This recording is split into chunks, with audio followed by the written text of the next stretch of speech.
السلام علیکم ورحمۃ اللہ وبرکاتہ، نحمده ونصلی علی رسولہ الکریم، اما بعد فاعوذ باللہ من الشیطان الرجیم، بسم اللہ الرحمن الرحیم، رب اشرح لی صدری ویسر لی امری واحلل عقدۃ من لسانی یفقہوا قولی۔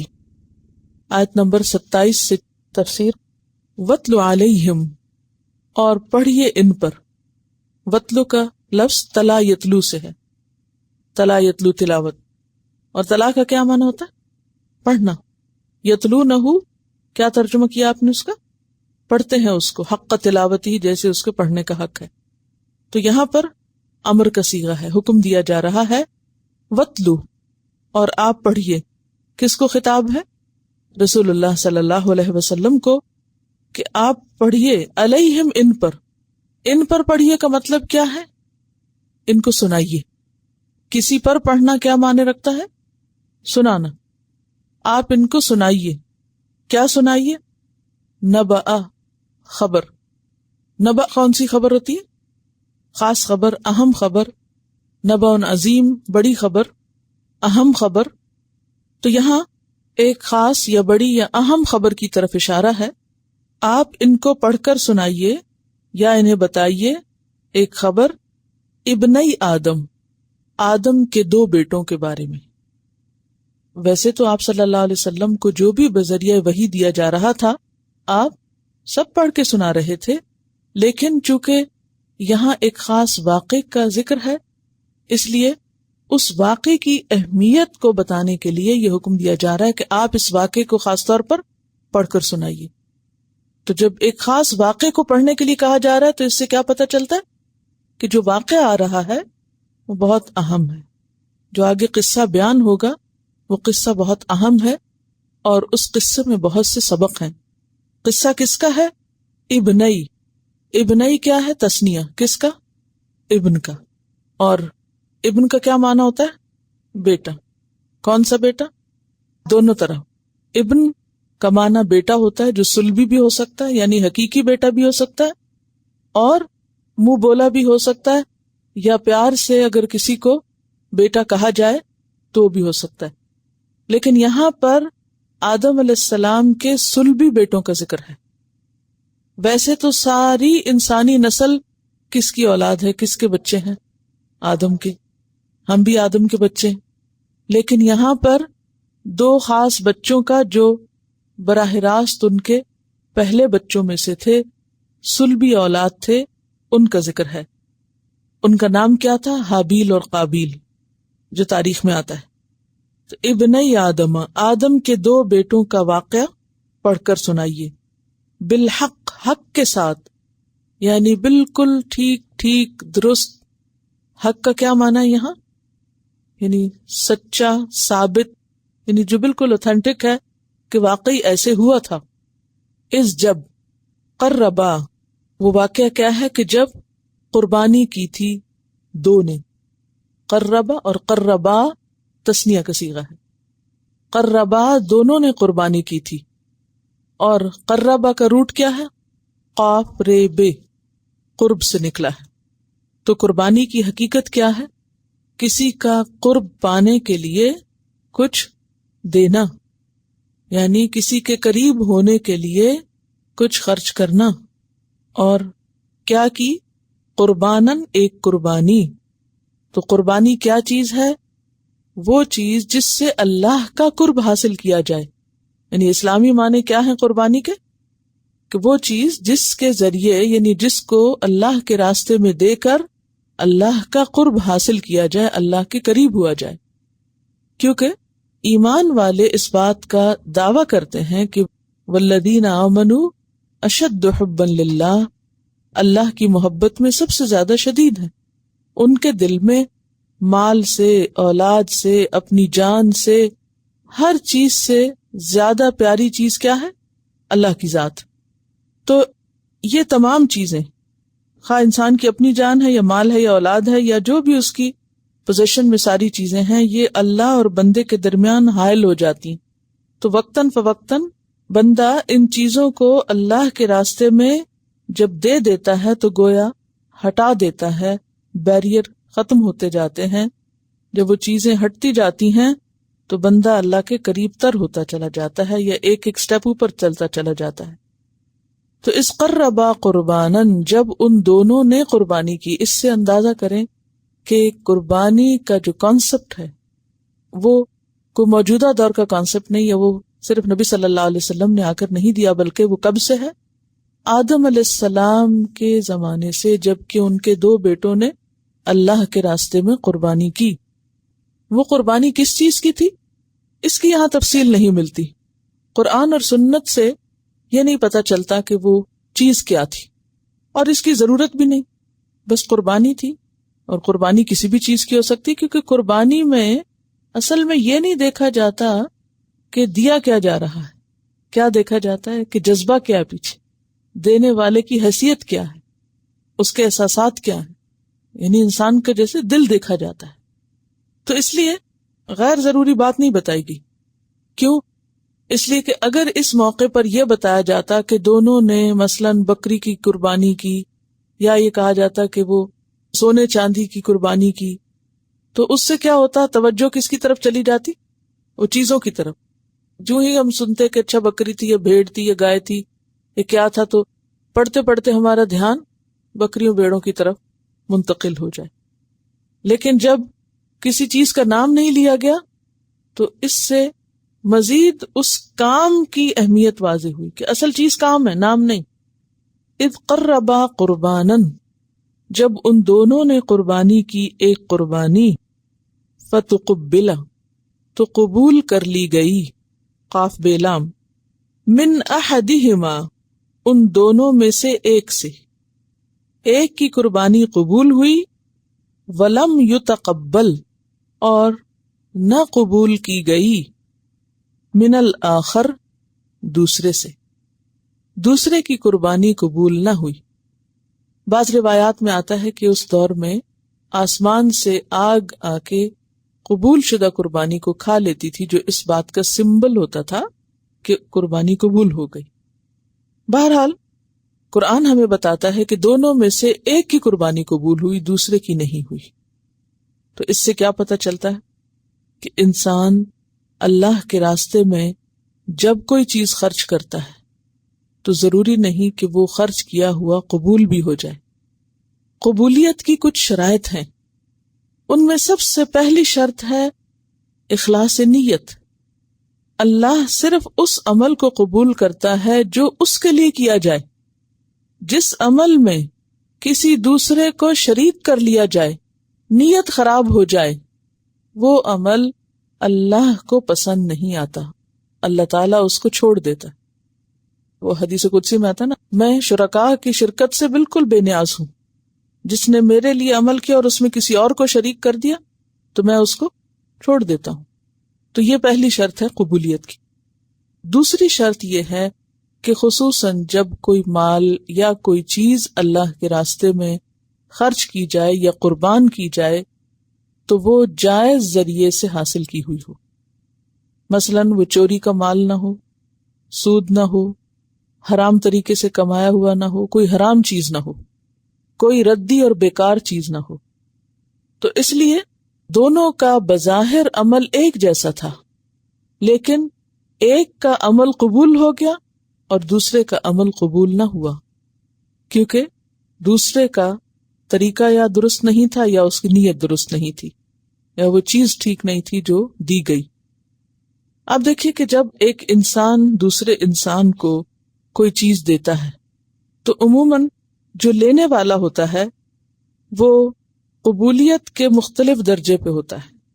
مثلاً کبھی کوئی شخص آپ کو کچھ دیتا ہے تو آپ بہت خوشی سے قبول کرتے ہیں، کبھی کوئی آپ کو کچھ دیتا ہے تو آپ لیتے ہوئے بوجھ محسوس کرتے ہیں، کبھی آپ اس کو واپس کر دیتے ہیں، آپ قبول نہیں کرتے۔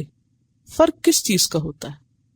کس کا آپ خوشی سے قبول کرتے ہیں اور کس کی چیز کو آپ ریجیکٹ کر دیتے ہیں اور کس کی چیز کو آپ اپنے لیے بوجھ سمجھتے ہیں؟ بتائیے۔ یہ کہہ رہی ہیں کہ جو کوئی خوشی سے دیتا ہے اس کی چیز لیتے ہوئے بھی خوشی محسوس ہوتی ہے۔ تو آپ کسی کے دل میں جھانک کے دیکھتے ہیں کہ کسی نے خوشی سے دیا کہ نہیں؟ جو چیز آپ کی ضرورت ہو یا آپ کی پسند کی ہو اس کو آپ خوشی سے قبول کرتے ہیں، اور دینے والے کے انداز اور محبت اور شوق پر بھی ڈپینڈ کرتا ہے کہ اس کا دیتے وقت انداز کیا ہے.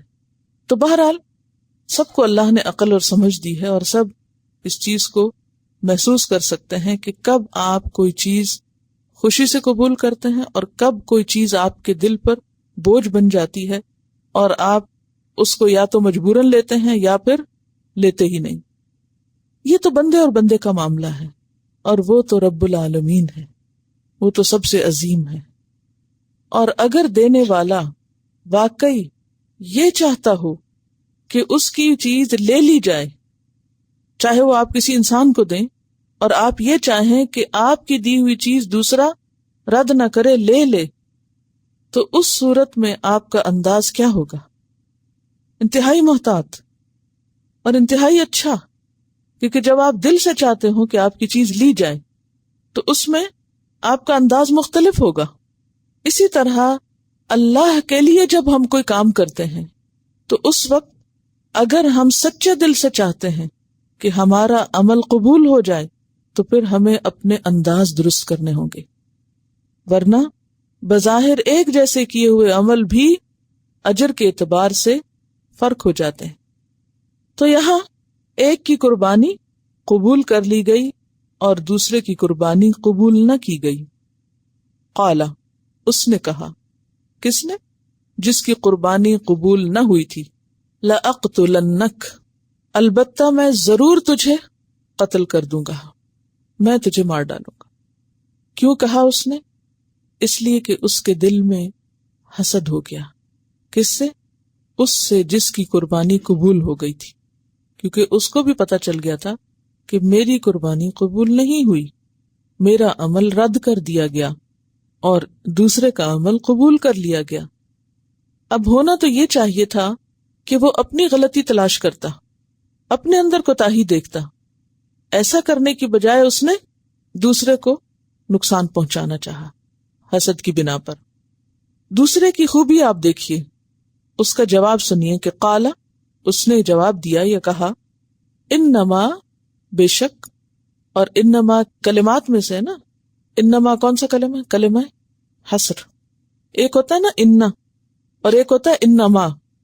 یہ پلے باندھ لیجئے ہمیشہ کے لیے، کیونکہ جہاں جہاں یہ لفظ آئے گا وہاں آپ کو اس کا ایگزیکٹ میننگ پتا ہونا چاہیے. اگر آپ صرف اردو ترجمے پر انحصار کر رہے ہیں اور ترجمہ اس کا بھی بے شک بنایا ہوا اور اننا کا بھی بے شک اور دونوں کا فرق نہیں پتا، تو آپ معنی کا لطف نہیں اٹھا سکتے. تو آپ کو پتا ہونا چاہیے کہ انما اور اننا میں فرق کیا ہے. انما جو ہے یہ کلمہ حصر ہے. حصر کا لفظ کس سے نکلا ہے؟ حصار سے. حصار کس کو کہتے ہیں؟ گھیرے کو، گھیرنے والا، یعنی وہ لمیٹڈ کر دیتا ہے ایک طرح سے. تو انما کا معنی ہوتا ہے سوائے اس کے کہ نہیں، بس یہی بات ہے، اصل بات یہ ہے، یعنی تاکیدی کلمہ ہے. انما، بے شک، یتقبل اللہ، قبول کرتا ہے اللہ، من المتقین، تقوی والوں سے. اللہ تقوی والوں کی قربانی، متقین کی قربانی قبول کرتا ہے، ہر ایک کی نہیں کرتا. جیسے ہر ایک کا تحفہ یا نذرانہ قبول نہیں کیا جاتا، ایسے ہی اللہ کے ہاں بھی ہر ایک کا بظاہر دیکھنے میں جو اچھا کام ہے وہ قبول نہیں ہوتا.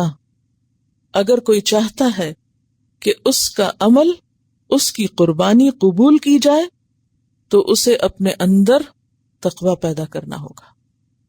اور تقوی اس گہرے احساس کا نام ہے جس میں واقعی اللہ کا ڈر شامل ہوتا ہے کہ انسان کام کر کے بھی یہ سمجھتا ہے کہ اس نے کچھ نہیں کیا، ابھی اس نے حق ادا نہیں کیا. اور جو تھوڑا کر کے زیادہ بگڑے اور اکڑے اور یہ سمجھے کہ میں نے بہت کر لیا، اللہ کو اس کے کاموں کی ضرورت نہیں، کیونکہ اللہ تو بے نیاز ہے. اللہ کو ہم میں سے کسی کے کسی عمل کی بھی کوئی ضرورت نہیں.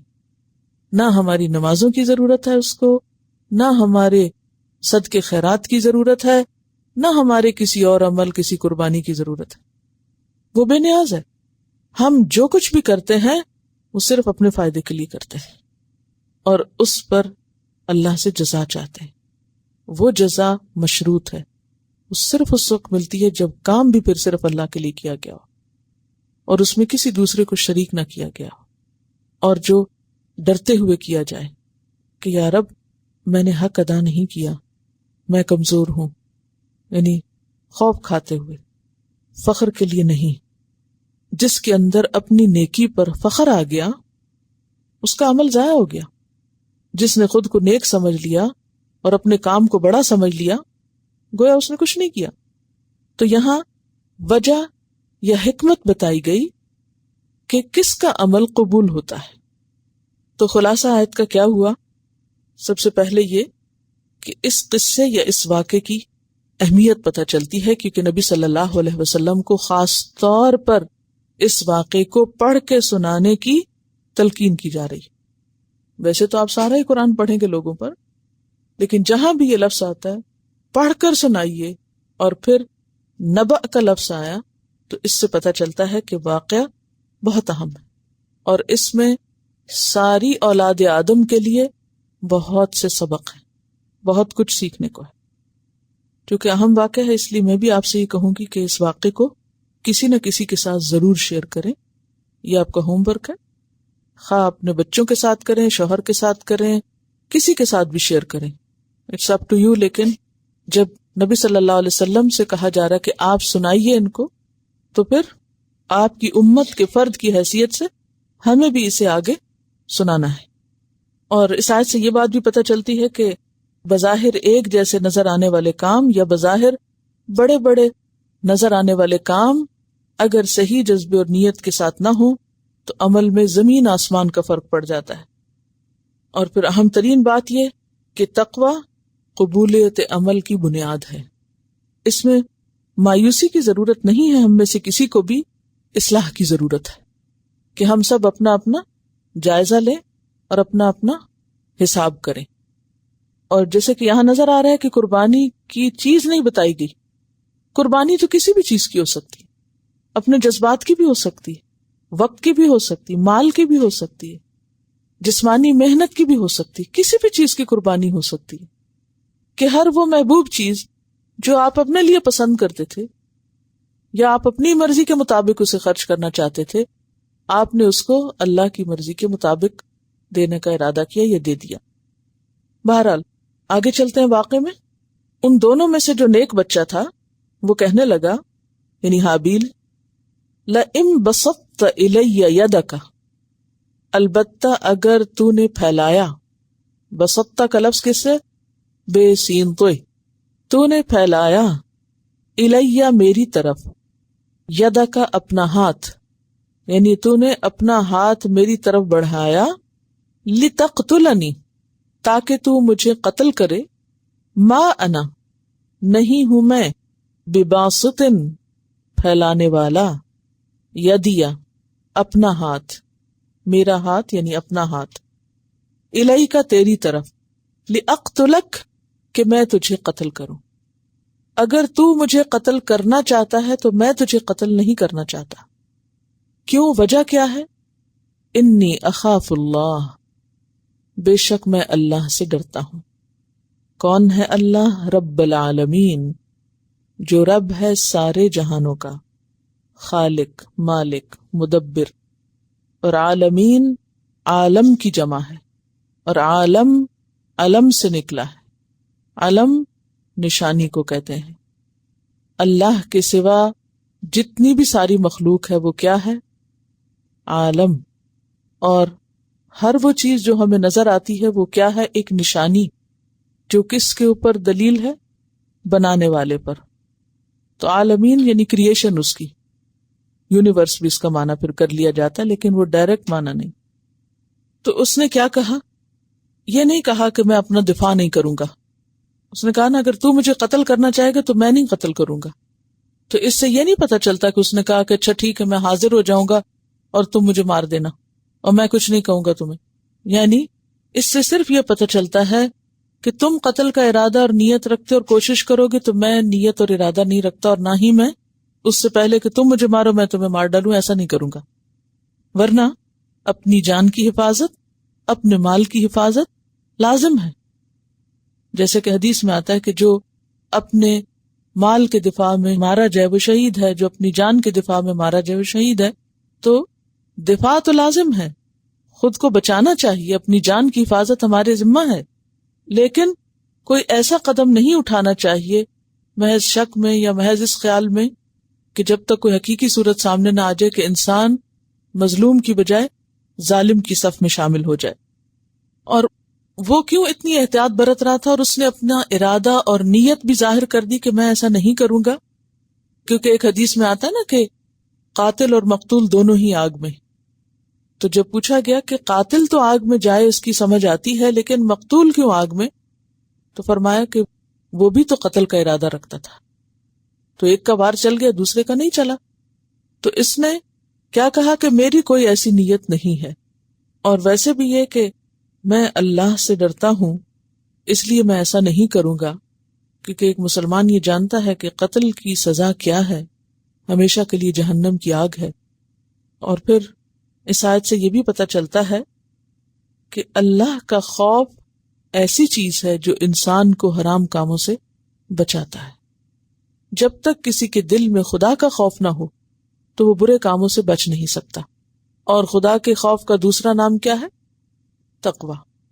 انی اریدو، بے شک میں چاہتا ہوں، اریدو ارادہ کرنا، چاہنا، ان تبوء کہ تو لوٹے، باسمی میرے گناہ کے ساتھ، و اسمک اور تیرے گناہ کے ساتھ، فتکون تو ہو جائے، من اصحاب النار آگ والوں میں سے، وذالک اور یہی ہے جزاء بدلہ الظالمین ظالموں کا. یہ کس نے کہا؟ حابیل نے. کس کو؟ قابیل کو، کہ میں چاہتا ہوں کہ تو لوٹے.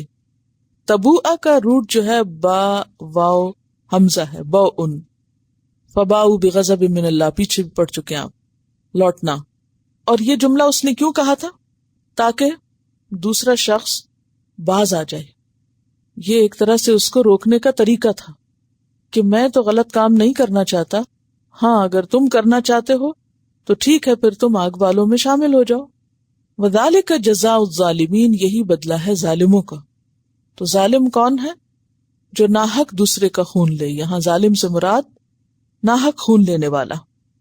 فطوعت لہ نفسہ، فطوعت، طوع کا روٹ ہے توئے واو عین، طوعن، خوشی سے کرنا، آسانی سے کرنا، اسی سے اطاعت ہے. تو طوعت کا معنی ہے آمادہ کر دیا، اس کو آسان کر دیا، لہو اس کے لیے، یعنی گریجولی سوچ بچار کے بعد آخر کار تل گیا وہ. فطوعت لہو نفسہ، تو آسان کر دیا اس کے لیے اس کے نفس نے، کیا؟ قتل اخیہ، قتل کرنا اپنے بھائی کو. فقتلہ، تو اس نے اسے قتل کر ڈالا. فاصبح، تو وہ ہو گیا. اصبح یا امسا یہ الفاظ بھی آپ پڑھیں گے تو اصبح کا مطلب ہوتا ہے صبح کے وقت کوئی کام کرنا، لیکن پھر کثرت استعمال سے کسی کام کے ہونے کے لیے یا کرنے کے لیے عام ہو گیا، یعنی ضروری نہیں پھر کہ اس میں صبح کا وقت شامل ہو. امسا ہوتا ہے شام کے وقت کرنا. فاصبح، تو وہ ہو گیا، من الخاسرین، نقصان اٹھانے والوں میں سے. اب یہ جو کہا گیا کہ اس کے نفس نے اس کے لیے اپنے بھائی کا قتل آسان کر دیا، یعنی پہلے تو ان کے درمیان ڈائلاگ ہوتا رہا، حابیل قابیل کو مختلف طریقوں سے سمجھاتا رہا، اور شاید قابیل کے دل میں بھی مختلف طرح کی کشمکش جاری رہی کہ ایک طرف ظاہر بھائی تھا، بھائی کی محبت بھی دل میں ہوگی، اخوت کے جذبات بھی ہوں گے، اور دوسری طرف حسد کے جذبات بھی. اور ایک طویل کشمکش کے بعد بالآخر حسد کے جذبات حاوی ہو گئے کن جذبات پر؟ اخوت کے جذبات پر، اور اس نے کام ختم کر دیا بھائی کا. تو اس سے یہ بات پتہ چلتی ہے کہ ہر انسان کو اللہ نے عقل دی ہے، سمجھ دی ہے، اور ہر انسان کے ساتھ اس کا ضمیر بھی ہے، اور انسان جب بھی کوئی غلط کام کرنے لگتا ہے تو اس کا ضمیر اس کو جھنجھوڑتا ہے. اسی طرح جب کوئی اچھا کام کرنے لگتا ہے تو اس کا نفس آڑے آتا ہے اور وہ اس کو روکتا ہے کہ تم ایسا نہ کرو، یعنی اچھائی سے. اور ویسے بھی انسان کا نفس جو ہے وہ ان النفس لامارۃ بالسوء، عام طور پر برائی کا حکم زیادہ دیتا ہے اور انسان کو نیکی کے رستے سے ہٹا کے برائی کرنے کی طرف مائل کر دیتا ہے. فطوعت له نفسه قتل اخیہ. اور ویسے دیکھا جائے تو ہوتا یہی ہے کہ جب بھی انسان کوئی غلط کام کرتا ہے، کوئی حرام کام کرتا ہے، کوئی کبیرہ گناہ کرتا ہے، تو بعض اوقات وہ صرف اچانک نہیں کر لیتا، سوچ بچار کے بات کرتا ہے اور اس کے لیے کوئی نہ کوئی تعویل ڈھونڈ لیتا ہے، جسٹیفائی کر لیتا ہے خود کو. تو یہاں بھی یہی ہوا کہ اس نے اپنے لیے کوئی جسٹیفیکیشن تلاش کر لی ہوگی اور بالآخر وہ اس نتیجے پہ پہنچا کہ بھائی کو مار ڈالے، اور اس نے بھائی کو مار ڈالا. فقتلہ، لیکن جو ہی قتل کیا تو وہ قاتل کس میں شمار ہو گیا؟ خاسرین میں. انسان کسی کو نقصان دیتے وقت کیا سمجھتا ہے؟ یا کسی کا کام تمام کرتے وقت، یا کسی کے مال یا جان یا عزت میں کوئی نقصان کرتے وقت انسان عموماً اپنے ایسے جذبات کی تسکین کرتا ہے جو دوسرے کے خلاف عداوت پر مبنی ہوتے ہیں، اور انسان یہ سمجھتا ہے کہ شاید وہ دوسرے کا نقصان کر رہا ہے. قاتل جب کسی کو قتل کرتا ہے تو کیا سوچ کے کرتا ہے؟ کہ وہ دوسرے کو ختم کرے، دوسرے کو نقصان دے. لیکن حقیقت کیا ہے اس بات کی؟ دوسرے کے لیے گڑھا کھودنے والا خود اس میں گرتا ہے. جو دوسرے کے اوپر ظلم کرتا ہے وہ دراصل اپنے آپ پہ ظلم کر رہا ہوتا ہے. جو دوسرے کو نقصان دیتا ہے وہ دراصل اپنے آپ کو نقصان دے رہا ہوتا ہے، اور عموماً انسان اس بات کو بھول جاتا ہے. تو یاد رکھیے کہ کسی پر زیادتی کرنا دراصل خود اپنے آپ پہ زیادتی کرنا ہے. کسی کو ستانا دراصل خود اپنے آپ کے لیے ستائے جانے کا بندوبست کرنا ہے. فَأَصْبَحَ مِنَ الْخَاسِرِينَ، وہ کن لوگوں میں شامل ہو گیا؟ خاسرین میں شامل ہو گیا. اب قتل کر چکا، لیکن یہ نہیں پتا تھا کہ اب مقتول کی لاش کو کیا کرے، کیونکہ اس سے پہلے دنیا میں نہ تو وفات ہوئی تھی کسی کی اور نہ ہی کوئی قتل ہوا تھا. آدم علیہ السلام کی دنیا میں آنے کے بعد یہ پہلا واقعہ تھا انسان کے مرنے کا. زندگی کے بعد دنیا پر یہ پہلی موت تھی، لہذا کوئی بھی نہیں جانتا تھا کہ مردے کے ساتھ کیا کیا جائے. اور چونکہ قتل کا کیس تھا اس لیے وہ کسی سے جا کے پوچھ بھی نہیں سکتا تھا، مشورہ بھی نہیں کر سکتا تھا. اسے چھپانا بھی تھا اس کو، اس جرم کو. اب اس کو لاش چھپانا تھی. اب وہ کس سے پوچھے؟ لاش رکھی ہوئی ہے بھائی کی اور کوئی پتہ نہیں کہ اب اس کے ساتھ کرنا کیا ہے. فبعث اللہ غرابا، تو اللہ نے بھیجا غرابن، ایک کوا. اللہ نے اسے دفن کرنے کا طریقہ سکھانے کے لیے ایک کوا بھیجا. تو اس سے کیا پتہ چلتا ہے کہ انسان نے بہت سی چیزیں پرندوں سے سیکھی ہیں. حتیٰ کہ کہتے ہیں کہ کپڑا بننا جو ہے اس کے پیچھے بھی یہی چیز ہے. بعض پرندے جو اپنے گھونسلے بناتے ہیں نا، تو جس طرح وہ ویور ہوتے ہیں اور وہ اس کو بنتے ہیں یا اس کے ڈیزائن بناتے ہیں، تو انسان نے بہت کچھ ان سے سیکھا. فبعث اللہ غرابا، اللہ نے ایک کوا بھیجا. کس لیے بھیجا؟ یبحث فی الارض، کیا کر رہا تھا کوا؟ زمین کو کرید رہا تھا. یبحث، بحث، بے حیث، بحث کا مطلب ہوتا ہے کریدنا، کھودنا. وہ زمین کھودنے لگا، گڑھا بنانے لگا. لیریہ، کس لیے وہ یہ کر رہا تھا؟ تاکہ وہ دکھائے اس کو. کس کو؟ قابیل کو. یوریا کا کیا روٹ ہے؟ رآ، دیکھنا. رآ دیکھنا ہوتا ہے، اور یورا دکھایا جانا، اور یوریا دوسرے کو دکھانا. تو قابیل کو دکھانے کے لیے کہ اب بھائی کی لاش دفن کیسے کرے، ایک کوا بھیجا گیا جو اس کے سامنے زمین کھود رہا تھا. کیفا، کہ کس طرح. یواری، یواری کا روٹ واو رے، یہ ورا سے ہے. ورا کس کو کہتے ہیں؟ پیچھے.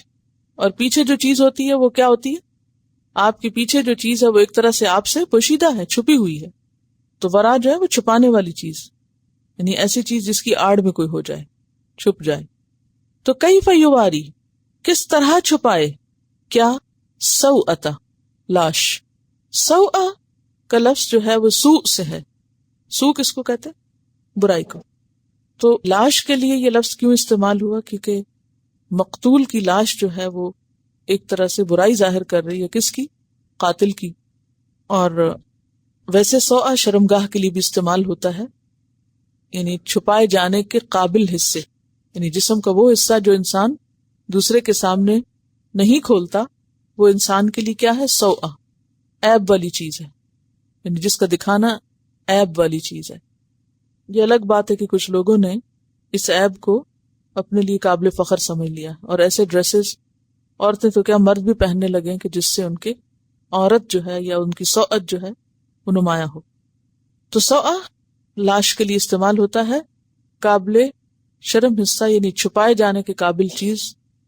تو اب اس کو وہ بتا رہا تھا کہ کس طرح وہ اس لاش کو یا میت کے جسم کو چھپائے۔ میت کے جسم کو زمین میں دفنانا یا چھپانا جو ہے یہ فطری طریقہ ہے۔ انسان کے مرنے کے بعد سب سے پہلا طریقہ جو اللہ کی طرف سے بندوں کو سکھایا گیا وہ کیا ہے کہ انسانی جسم کو زمین میں مٹی میں دبایا جائے، جلانے کی بجائے یا بہانے کی بجائے یا درندوں کے لیے زمین پہ چھوڑ دینے کی بجائے کیا کیا جائے؟ زمین کے اندر۔ اسی لیے آپ دیکھیں کہ قبر کو خوب گہرا کھودا جاتا ہے۔ کیوں؟ تاکہ باڈی اتنی نیچے رکھی جائے زمین میں کہ کوئی درندہ اس زمین کی مٹی ہٹا کے اس باڈی کو کھا نہ سکے۔ آپ نے دیکھا ہوگا نا، مختلف جو درندے ہوتے ہیں وہ کیا کرتے ہیں، زمین کھودنا شروع کر دیتے ہیں اور کھود کھود کے بیچ میں سے کیڑے مکوڑے نکالتے ہیں۔ تو اگر ہلکی تہ میں انسان کو دبایا جائے تو اس سے کیا اندیشہ ہے کہ کوئی بھی کتا یا کوئی اور ایسا جانور آئے اور وہ مٹی ہٹا کے انسان کو کھا لے۔ تو یہ اللہ تعالیٰ کی بہت بڑی رحمت ہے کہ اس نے انسان کی باڈی کو دفنانے کا طریقہ سکھایا۔ پھر آپ دیکھیں کہ اتنا گہرا دبانا چاہیے کہ میت کے جسم کی بو بھی باہر نہ آئے۔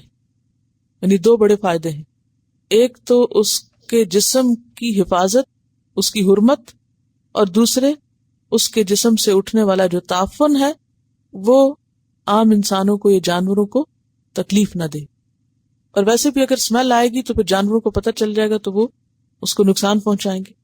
تو یہ انسان کے حق میں اللہ کی ایک رحمت ہے کہ اس کو مٹی میں دفن۔ اور ویسے بھی فطری بات ہے نا، انسان پیدا بھی تو مٹی سے ہوا ہے۔ منہا خلقناکم وفیہا نعیدکم، اسی سے ہم نے تم کو پیدا کیا اور اسی میں ہم تم کو واپس لوٹائیں گے۔ اس کے علاوہ جو دوسرے طریقے ہیں جیسے جلانے کے یا مردوں کو سجانے کے، غیر فطری طریقے ہیں، اور اس سے انسانوں کے لیے کتنی بے حرمتی کے سامان ہیں، تھوڑا سا اس بارے میں آپ کو بتائیں گی۔ تم نے کچھ سال پہلے نیشنل جیوگرافک نے ایک ڈاکیومنٹری ریلیز کی تھی جو ڈفرینٹ ہیومن کلچرز میں کس طرح سے ڈیڈ کو ڈسپوز آف کیا جاتا ہے۔ تو انہوں نے ڈفرینٹ ریلیجنس کے بارے میں بتایا تھا، ہندوازم کا، مسلمس کا، پھر اسی طرح انڈونیشیا، ملیشیا وغیرہ میں کس طرح سے ٹریٹ کرتے ہیں، اسی طرح سے ڈفرینٹ ویز کا دکھایا تھا۔ تو سب سے پہلے نے بتایا تھا کہ انڈیا میں ہندوز ڈیڈ باڈیز کو کس طرح برن کرتے ہیں۔ آپ سب کو پتا ہوگا کہ دے کمپلیٹلی برن دا باڈی، اور جو پارٹس نہیں برن ہوئے تھے کس طرح اس کو بیٹ کر رہے تھے وتھ اسٹکس اینڈ اسٹونس تاکہ وہ بالکل کرمبل ہو جائے، بالکل ختم ہو جائے، بالکل ایش بن جائے، اور پھر اس کو ریور میں ڈالتے تھے۔ اسی طرح ایک اور آئی بلیو واز انڈونیشیا اور ملیشیا، اسی طرح کہیں پر تھا، بہت پرانا کلچر تھا ان لوگوں کا۔ اور ان لوگوں کا کلچر یہ کہ جب کوئی مر جاتا ہے تو اس کی ڈیڈ باڈی کو ایک گھر کے اندر رکھتے ہیں فار 1 year، 1 سال کے لیے ڈیڈ باڈی کو جس طرح ممی بنا کے رکھتے ہیں، سالٹ وغیرہ کوئی ایسڈ وغیرہ لگا کے رکھتے ہیں پورے 1 سال کے لیے۔ And throughout the year ان لوگوں کے فیسٹیولز وغیرہ ہوتے رہتے ہیں، فیملیز آتی ہیں، وزٹ کرتی ہیں، بالکل ڈیڈ باڈی پڑی ہوئی اور ساتھ بیٹھے ہیں، کھانا کھا رہے ہیں، باتیں کر رہے ہیں، بالکل ہی نارملی لے رہے ہیں جس طرح سے۔ اور پھر جو فیملی والے ہوتے ہیں ان پر سارا برڈن آتا ہے کہ کتنی ان لوگوں کو دعوتیں کرنی پڑتی ہیں۔ اور پھر آفٹر 1 year ایک پورا ٹیمپل بنایا جاتا ہے، پورے 1 سال میں بیسکلی ٹیمپل بن رہا ہوتا ہے ان کے لیے، کنسٹرکٹ کر رہے ہوتے ہیں وہ، اور پھر اس کو جا کر ڈیڈ باڈی کو وہاں پہ بیری کرتے ہیں۔ تو فائنینشلی پوری فیملی کے لیے ایک بہت بڑا برڈن ہوتا ہے۔ اسی طرح پھر بتایا تھا کہ how people are reacting towards this in US، کہ ڈیڈ کو کس طرح سے کریں گے۔ تو ایک آدمی کے بارے میں بتایا ہوا تھا، اس نے اپنی کمپنی کھولی ہوئی ہے آٹوپسی سم تھنگ، اور اس نے کیا کیا ہوا کہ جو لوگ مر جاتے ہیں تو دے کال ہم اپ اینڈ دے سے کہ مائی بردر ڈائڈ اور this one died, so you can take the dead body if you want. So he comes and he takes the dead body and he does whatever he wants to with it. اور ایک کا بتایا ہوا تھا جیسے ایک آدمی کو اس نے ڈیڈ باڈی کو فریز کیا for a whole day and then when the body was frozen کس طرح سے وہ literally ٹولز کے ساتھ جسے لکڑی وغیرہ کٹ کرتے ہیں اس طرح اس نے کٹ کر کے اس کا برین نکالا، کیا نکالا، اور پھر اس کو سیل کیا۔ اور دس از لیگل، اسی طرح سے ڈفرینٹ طریقے ہیں باڈیز کو ڈسپوز آف کرنے کے. اور پھر انہیں بتایا کیسے مسلمان کرتے ہیں. تو اس وقت مجھے اتنا فیل ہوا الحمدللہ کری تھی کہ اٹس اے بلیسنگ کہ باڈی کو اتنی عزت کے ساتھ غسل دے کر دعا کر کے نماز پڑھ کے اس کے لیے پھر اس کو دفن کیا جائے. اسی طرح کراچی میں ایک ٹیمپل سا ہے جہاں پر پارسیز جو ہوتے ہیں زوریسٹرین جو فائر ورشپرز ہوتے ہیں ان کو کس طرح سے کرتے ہیں. ان کی باڈی کو جس طرح لٹرلی میرینیٹ کر کے دے have a whole well sort of a thing جس کی روف سی انہوں نے بنائی ہوئی ہے اور ادھر باڈیز کو چھوڑ دیتے ہیں. اور کراچی میں چیلیں وغیرہ بہت ہوتی ہیں تو they eat them and the bones fall down. پھر بونس کو کلیکٹ کر کے they burn them and they dispose them off. اس طرح سے بہت ہی گروس طریقے بتائے تھے کہ کس طرح سے ڈیڈ باڈیز کو ڈفرینٹ طریقوں سے لوگ ڈسپوز آف کرتے ہیں. آج میں ایک آرٹیکل میں پڑھی تھی کہ ڈیڈ باڈیز کو بیری کرنا صرف انسانوں میں نہیں ہے, کافی جانور بھی کرتے ہیں. مثلا چمپنزیز کے بارے میں آتا ہے کہ جب کوئی بندر مر جاتا ہے تو اس کے اوپر مٹی اور پتے پھینکتے ہیں. اسی طرح سے ہاتھی میں بھی یہ کسٹم ہوتا ہے کہ جب کوئی ہاتھی مر جاتا ہے, کیونکہ اکٹھے رہنے والے جانور ہیں, وہ بھی پتے اور مٹی ڈالتے ہیں تاکہ چھپ جائے باڈی. اور جو ماڈرن طریقے سے اب وہ جلانے کی بجائے اس کو کریمنیٹ کرتے ہیں اوون میں ڈال کے, اور جس میں اتنا ہائی ٹیمپریچر ہوتا ہے اس جگہ پر. السلام علیکم. 5-6 سال پرانی بات ہے کہ میرے پڑوسی تھے ہندو فیملی, میری ہائے بائے ہمیشہ رہتی تھی ان سے. تو ان کی والدہ کا انتقال ہو گیا تو انہوں نے کہا آپ نے ہمارے یہاں آنا ہے. تو یہاں پہ پیچھے ہی سیمیٹری ہے ان کی, تو میں ان کے ساتھ گئی. تو انہوں نے جو ہے نا وہ گھی تیل اور سب چیزیں ایسی انہوں نے اپنے ساتھ لی تھی. جب میں وہاں پہنچی نا ان کے ساتھ تو انہوں نے کافن میں باڈی کو لٹایا ہوا تھا ان کی والدہ کو, اور پھر انہوں نے اس میں گھی تیل اور اسپیشل چیزیں اس کے اندر ڈالی. اور پھر جو ہے نا ان کے 2 سب سے بڑے بیٹوں نے اس کو ڈھکنے کو بند کیا اور پھر اس میں اگربتی جلایا اور خوشبو وغیرہ سب کچھ کر کے پھر اس کو ہے نا اس کی ایک اسپیشل مشین پہ رکھا. اور پھر وہ مشین جو ہے نا انہوں نے بٹن دبایا تو وہ اندر گئی. تو جب اندر گئی نا تو وہ جیسے باربیکیو کی فائر جیسے نہیں نکلتی, وہ اس طرح وہ فائر نکل رہی تھی اس میں, اور وہ جا رہی تھی اور وہ اپنے ہیم اور پتنی اپنے جو بھجن وغیرہ جو ہوتے ہیں نا وہ گا رہے تھے. تو میں نے یہ زندگی میں پہلی دفعہ دیکھا تھا, تو میری جیسے حالت بری ہو گئی. میں 2-3 دن تک سو نہیں سکی اس چیز کو دیکھ کے نا. اس کے بعد مجھے وہ سین آج تک آنکھوں میں ایسا گھوم رہا ہے کہ میں جب بھی کوئی یاد آتا ہے نا تو میری حالت بری ہونے لگتی ہے اس چیز کو دیکھ کے. اور پھر اس کے بعد مجھے دوبارہ بھی پتا چلا کہ یہاں کسی کے ڈیتھ ہوئے, اس کے بعد میں کبھی نہیں گئی. السلام علیکم. یہ جوان بچیوں کو خاص طور پہ بتانا چاہ رہی ہوں کہ میری ایک دوست ساؤتھ افریقہ کی ہیں, بہت قریبی دوست. تو انہوں نے کرسچن مسلمان سے شادی کی, آدمی مسلمان ہو گیا, ان کے 2-3 بچے ہوئے. پھر اس آدمی کو کینسر ہو گیا. تو جب کینسر ہوا تو اس کی ماں آ گئی جو کرسچن تھی, اور اس نے منا لیا کہ تمہارا کرسچن فیونرل ہوگا. اب بیوی مسلمان تھی, بچے مسلمان تھے, بہت فکر کیا, بہت دعا کی, but he had agreed to a Christian funeral.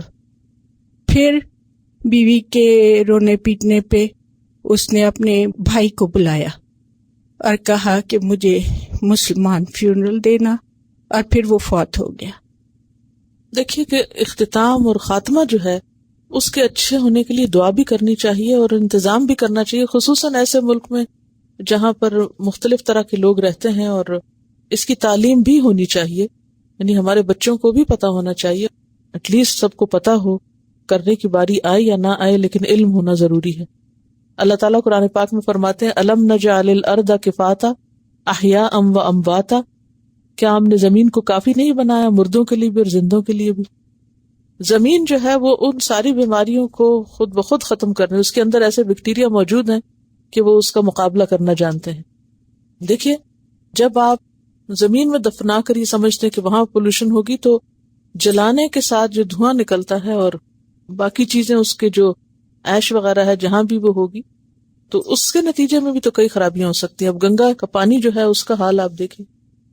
تو بات یہ ہو رہی تھی کہ اللہ تعالیٰ نے ایک کوے کے ذریعے قابیل کو, یعنی سب سے پہلے قاتل کو, مقتول کو دفن کرنے کا طریقہ سکھایا کہ کیف یواری سوءۃ اخیہ, کس طرح چھپائے اپنے بھائی کی لاش. قال, اس نے کہا, کس نے؟ قابیل نے. یا ویلتا، ہائے افسوس مجھ پر، اعجزت، کیا میں عاجز ہوں، کمزور ہوں، ان اکونا، کہ میں ہوتا، مثل ھذا الغراب، اس کوے کی طرح، میں اس کوے سے بھی گیا گزرا ہوا. فاواری سوءۃ اخی، کہ میں چھپا سکتا اپنے بھائی کی لاش. فاصبح من النادمین، تو ہو گیا وہ نادمین میں سے. نادمین جمع ہے نادم کی، نادم ندامت سے ہے، نادم ہونے والوں میں سے، پشیمان ہونے والوں میں سے ہو گیا، اور سخت شرمندہ ہوا کہ وہ کیا کر چکا ہے. تو خلاصہ اس آیت کا یہ ہے کہ دفن کا طریقہ جو ہے وہ ایک فطری طریقہ ہے، اور ابتدائی انسانیت سے اللہ نے انسانوں کو سکھایا، اور پھر شریعت محمدی صلی اللہ علیہ وسلم میں بھی میت کا جو احترام بتایا گیا ہے اس میں یہی ہے کہ میت کو باقاعدہ غسل دیا جائے، صاف ستھرا کیا جائے، اس پہ جنازہ پڑھا جائے، اس کو کفن میں لپیٹا جائے، یعنی قبر میں ڈالنے سے پہلے بھی اس کو کپڑا پہنایا جائے، اور میت جو ہے وہ پوری کی پوری چھپائی جائے، سر سے لے کر پاؤں تک پورے کا پورا ڈھانپا جائے، اس کے جسم کا کوئی حصہ ننگا نہ ہو سوائے محرم کے، احرام والے کے، کیونکہ احرام کی حالت میں اگر کوئی مر جائے قیامت کے دن وہ لبیک پکارتا ہوا اٹھے گا، ورنہ تمام میتیں جو ہیں ان کو سر سے پاؤں تک ڈھانکا جانا چاہیے. اور پھر یہ ہے کہ انسان غصے میں، حسد میں، غیظ و غضب میں جب غلط کام کر لیتا ہے اور اپنے برے عمل کی یا غلط عمل کی کتنی بھی تعویلیں تلاش کر لیتا ہے، لیکن ایک وقت آتا ہے کہ انسان مرنے سے پہلے ہی اپنے اعمال کو یاد کر کے اپنے پہ حسرت کرتا ہے، اور انسان کا ضمیر اس کو کچوکے لگاتا ہے، اور انسان پر ندامت بھی آتی ہے. لیکن جو شخص ندامت سے بچنا چاہتا ہے اسے چاہیے کہ وہ گناہ سے بچ جائے، اور اگر کسی کو مرتے دم تک برائی یا غلط کام پر ندامت نہ ہو تو یہ نہ بھولے کہ قیامت کے دن تو لازمی طور پر اسے ندامت کا سامنا کرنا پڑے گا. من اجل ذالک، اس وجہ سے. کس وجہ سے؟ اسی واقعے کے بنیاد پر. کتبنا، ہم نے لکھ دیا، اور یہ لکھنا کون سا ہے؟ شرعی لکھنا، یعنی شریعت میں لکھ دیا. علی بنی اسرائیل، بنی اسرائیل پر. اور یہ صرف بنی اسرائیل کے لیے نہیں، ہمارے لیے بھی ہے، لیکن بنی اسرائیل کا ذکر خاص طور پر کیوں کیا گیا؟ اس لیے کہ ان کے ہاں قتل بہت تھا، اور خصوصاً انبیاء کا. انہو، بے شک وہ، من قتل نفسا، جو قتل کرے کسی نفس کو، کسی جان کو، کسی انسان کو، بغیر نفس، بغیر نفس کے، یعنی بلا وجہ، یعنی نفس کے بدلے نفس، قصاص میں نہیں، بغیر کسی وجہ کے. او فساد فی الارض، یا زمین میں فساد پھیلانے کے لیے. فکأنما، تو گویا کہ، فا پس، کأنما گویا کہ، قتل اس نے قتل کیا، الناس جمیعا سارے انسانوں کو. جس نے ایک قتل کیا گویا اس نے سارے انسانوں کو قتل کر دیا. وہ کیوں؟ اس لیے کہ اس نے انسانی جان کی حرمت کے قانون کو پامال کیا، اور ایک انسان کی حرمت ایسی ہی ہے جیسے سارے انسانوں کی، یا سارے انسانوں کی حرمت ایسی ہے جیسے ایک انسان کی، کیونکہ انسان ہونے کے ناطے سب برابر ہیں. یہ ایسی ہے جیسے کذبت قوم نوح المرسلین، کہ قوم نوح نے سارے رسولوں کو جھٹلایا، حالانکہ انہوں نے صرف نوح علیہ السلام کو جھٹلایا تھا. تو ایک رسول کا جھٹلانا سارے رسولوں کو جھٹلانا ہے، اور ایک انسان کا قتل گویا سب کا قتل ہے. اور اس کی ایک وجہ یہ بھی ہوتی ہے کہ جب ایک انسان قتل ہوتا ہے تو پھر وہ وہیں پہ سلسلہ بند نہیں ہوتا، پھر ایک چین ریاکشن شروع ہو جاتا ہے، قتل کے بدلے قتل، اور یہ سلسلہ آگے بڑھتا چلا جاتا ہے. اس بات کو سمجھنے کے لیے ایک مثال آپ کو سامنے رکھوں گی، مسلم اسپین کی. اسپین کے مسلم عہد کے آخر میں مسلمان اپنی نااتفاقی کی بنا پہ کمزور ہوئے تھے. اسپین میں مسلمانوں کا ڈاؤن فال ہوا تھا نا، تو اس کی بنیاد یا اس کی وجہ کیا تھی؟ تو سب سے بڑی وجہ آپس کی نااتفاقی اور آپس کا بغض. پہلے وہ الگ الگ ریاستوں میں بٹے، پھر ایک ایک کر کے یہ ریاستیں ختم ہوئیں. آخر انہوں نے سلطنت غرناطہ قائم کی، جس کا پہلا سلطان نصر بن یوسف تھا، جو ابن الاحمر کے نام سے مشہور ہے، اور اسی نے الحمرہ تعمیر کرایا تھا۔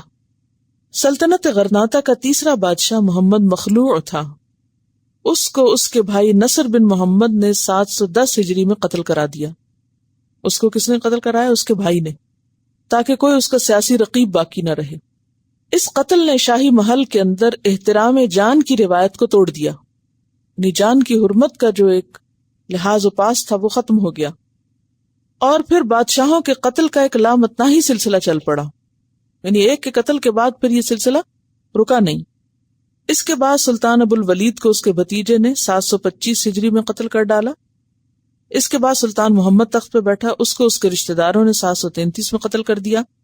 اس کے بعد سلطان یوسف سلطنت غرناطہ کا حکمران ہوا، مگر وہ بھی 755 میں نیزہ مار کے ختم کر دیا گیا۔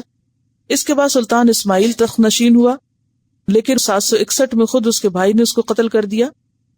غرض اس طرح ایک کے بعد ایک بادشاہوں کا قتل ہوتا رہا، یہاں تک کہ 897 میں خود سلطنت غرناطہ کا خاتمہ ہو گیا۔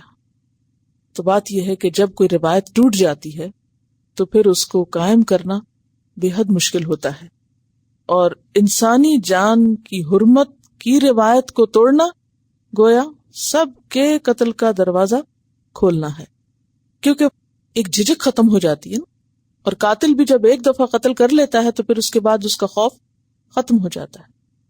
کوئی بھی کام انسان جب پہلی دفعہ کرتا ہے تو وہ اس کے لیے بہت بھاری ہوتا ہے، اور جب وہ کرتا چلا جاتا ہے تو پھر آسان ہو جاتا ہے۔ تو اس لیے ایک قتل محض ایک قتل نہیں، ایک قتل کا راستہ کھولنا اور قتل کو دعوت دینا ہے اور ساری انسانیت کو قتل کرنا ہے۔ اس بات کو اس لیے بیان کیا گیا تاکہ قتل کے جرم کی جو شدت ہے اس کو محسوس کیا جا سکے۔ بعض اوقات قتل کرانے کے لیے ہٹ مین ہائر کیے جاتے ہیں جو قتل کر کر کے اتنے عادی ہو چکے ہوتے ہیں اور اتنے مشاق ہو جاتے ہیں اس اپنے کام میں کہ ان کے اندر سے احساس بھی ختم ہو جاتا ہے۔ وہ پیسے لیتے ہیں اور اسی طرح جا کے انسانوں کو مار دیتے ہیں جیسے کوئی کسی جانور کو ذبح کرتا ہے۔ سیریل کلرز بھی۔ وَمَنْ أَحْيَاهَا، اور جس نے اس کو زندہ کیا، یہ نہیں کہ اس میں جان ڈالی، مراد یہ کہ مرنے سے بچا لیا، یہ مراد ہے۔ احیاها، روح نہیں ڈالی بلکہ اسے مرنے سے بچایا۔ مثلا ایک شخص دوسرے کو قتل کرنے کا ارادہ کر رہا تھا، کسی کو پتہ چل گیا تو اس نے اس کو سمجھا کے اس کا غصہ ٹھنڈا کیا اور اس کو اس ارادے سے باز رکھا۔ یا پھر یہ ہے کہ لوگوں کے اندر اس بات کا شعور پیدا کیا کہ وہ انسانی جان کا احترام کریں۔ یا پھر یہ کہ کوئی شخص ڈوب رہا تھا تو ڈوبتے کو بچایا، کوئی جل کے مر رہا تھا تو جل کے مرنے والے کو بچایا، کوئی بیمار تھا، کسی کا ایکسیڈنٹ ہو گیا، کسی کو ہارٹ اٹیک ہو گیا، قریب تھا کہ وہ ختم ہو جائے تو اس نے فوری طور پر آگے بڑھ کر اس کی مدد کی اور اس کو موت کے منہ سے نکال لیا۔ یا کوئی شخص کسی شدید خطرے میں گھرا ہوا تھا تو اس نے اس کو اس سے وارن کر دیا اور بچا لیا۔ تو یہ ساری صورتیں جس میں انسانی جان کو محفوظ کرنا ہو یا بچانا ہو، یہ اتنی بڑی نیکی ہے۔ یا کسی کو جیسے بلڈ ڈونیٹ کیا کہ ایک شخص خون کی کمی کی وجہ سے مر رہا ہے، اس کو خون مل گیا کسی کا، تو یہ نیکی کس نیکی میں سے ہے؟ فَكَأَنَّمَا، تو گویا کہ احیا، اس نے زندہ کیا، الناس جمیعا، سارے انسانوں کو، یعنی اس نے اتنا بڑا ثواب کمایا، گویا اس نے سارے انسانوں کی زندگی کو محفوظ کر دیا۔ وَلَقَدْ جَاءَتْهُمْ رُسُلُنَا بِالْبَيِّنَاتِ، اور البتہ تحقیق آئے ان کے پاس ہمارے رسول، اور ہمارے کیوں کہتے ہیں اللہ تعالیٰ؟ رسولوں کو عزت بخشنے کے لیے، ان کے بلند مرتبے کو بیان کرنے کے لیے۔ بالبینات، بینات کے ساتھ، اور بینات کیا ہیں؟ واضح نشانیاں، معجزات۔ ہمارے رسول ان کے پاس، ان سے مراد یہاں کون ہے؟ بنی اسرائیل۔ بنی اسرائیل کے پاس کھلی کھلی نشانیاں لے کر آئے تھے، اور خاص طور پر موسیٰ علیہ السلام جن کے معجزات مانے ہوئے ہیں، عصا، ید بیضاء اور دیگر بہت سی چیزیں۔ اور صرف موسیٰ علیہ السلام نہیں، عیسیٰ علیہ السلام بھی بنی اسرائیلی کی طرف بھیجے گئے، تو عیسیٰ علیہ السلام کو بھی بہت سے معجزات دیے گئے تھے۔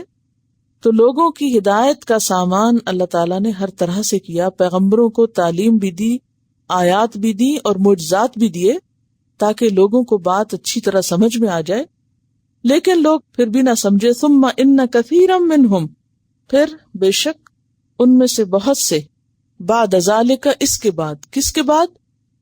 ان نشانیوں کو دیکھنے کے بعد، جاننے کے بعد، فی الارض، زمین میں، لمسرفون، البتہ مسرف ہیں، حد سے بڑے ہوئے ہیں، زیادتی کرنے والے ہیں، حرمتوں کو توڑنے والے ہیں. تو اس آیت کا خلاصہ یہ ہے کہ قتل انسان بہت بڑا جرم ہے، اور ایک انسان کو بھی بچانا بہت بڑی نیکی ہے. ایک رسول کو ماننا سارے رسولوں کو ماننا، اور ایک رسول کا انکار سارے رسولوں کا انکار ہے. اور پھر یہاں رسولوں کے مقام کا بھی ہمیں پتہ چل رہا ہے. اور ایک خاص بات جو پتہ چلتی ہے وہ یہ ہے کہ کسی کو قتل کرنا بغیر قصور اور وجہ کے تو بہت بڑا جرم ہے، لیکن انسانی جان کو محفوظ کرنے کے لیے قتل کرنا یہ نیکی ہے. مثلا کتب علیکم القصاص فی القتلى، اللہ نے لازم کیا الحر بالحر والعبد بالعبد and so on. اور پھر کیا فرمایا؟ وَلَكُمْ فِي الْقِصَاصِ حَيَاةٌ يَا أُولِي الْأَلْبَابِ، اے عقل والو تمہارے لیے قصاص یعنی بدلہ لینے میں زندگی ہے.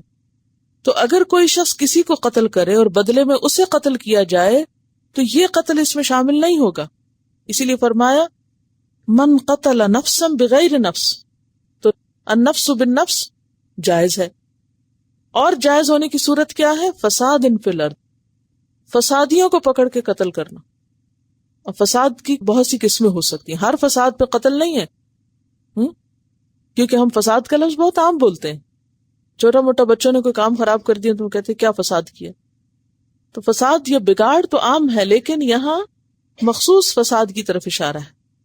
مثلا ڈرگ ٹریفکنگ جو ہے، ڈرگز کا استعمال جو ہے لوگوں کے اندر، نشے کو عام کرنا یا ایسی چیزیں، تو بعض ممالک میں ایسے قوانین موجود ہیں کہ اس کی سزا جو ہے وہ سیدھی سیدھی موت ہے. پھر اسی طرح ڈکیتی وغیرہ یا اور بہت سے جرائم، آگے بھی آپ تفصیل انشاءاللہ ابھی پڑھیں گے، کہ جن میں مجرم کی سزا جو ہے وہ قتل ہے. تو وہ تو حق کے ساتھ ہے، لیکن بے حق یا نا حق قتل کرنا وہ درست نہیں. اور یہ جو بات ہے نا کہ بنی اسرائیل کا ذکر کیا گیا، یہ صرف بنی اسرائیل کے لیے نہیں ہے، ہم سب کے لیے بھی ہے. اور ایک اور بات یہ یاد رکھیے کہ بخاری کی حدیث ہے، صاف اس سے یہ پتہ چلتا ہے کہ جو شخص پہلی دفعہ غلط کام کرے، اس کے بعد جتنے بھی لوگ غلط کام کریں ان سب کا جرم اس کے سر بھی جاتا ہے. حضرت عبداللہ بن مسعود کہتے ہیں کہ آپ صلی اللہ علیہ وسلم نے فرمایا، جو شخص بھی مظلوم قتل ہوتا ہے، مظلوم قتل، تو اس کے خون کا گناہ آدم کے پہلے بیٹے پر بھی لادا جاتا ہے، کیونکہ وہی پہلا شخص ہے جس نے قتل کو جاری کیا تھا. تو اس سے کیا پتہ چلتا ہے کہ جس نے ایک شخص کو قتل کیا اس نے گویا سب کو قتل کیا، کیونکہ ان سب کے قتل ہونے کا گناہ پہلے کے اوپر بھی آئے گا. تو یہ اس آیت کا ایک اور معنی بھی بنتا ہے. وآخر دعوانا ان الحمد للہ رب العالمین. سبحانک اللہم وبحمدک، نشہد ان لا الہ الا انت، نستغفرک ونتوب الیک. السلام علیکم ورحمۃ اللہ وبرکاتہ.